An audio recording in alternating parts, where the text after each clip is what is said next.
ভাইয়ের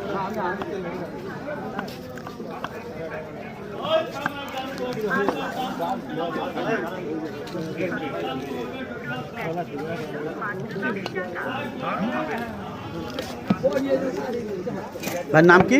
উজ্জ্বল। উজ্জ্বল ভাই। জি। ও আচ্ছা, কত করে সিঙ্গাড়া বেচছেন আপনি? 3টা 10। 3টা 10। তো বাজারে তো এইসব সিঙ্গাড়া বিক্রি হয় 5 টাকা করে, তা আপনি 3 টাকা বেচছেন, লস না আপনার? না, ও কোনো ব্যাপার না। প্রতিদিন কতগুলো সিঙ্গাড়া বিক্রি হয়? ও 400-500 পিস। 400 পিস বিক্রি হয়। ও এই কালোখালী বাজারে বেচ, তাই তো? 600 পিসও বিক্রি হয়। 600 পিস বিক্রি হয়। বানানো করে নিয়ে ঘরে ঘরে বানানো কম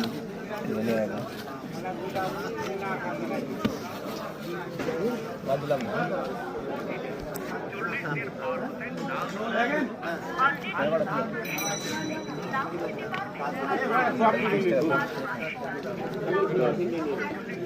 কবি নেবো নাকি?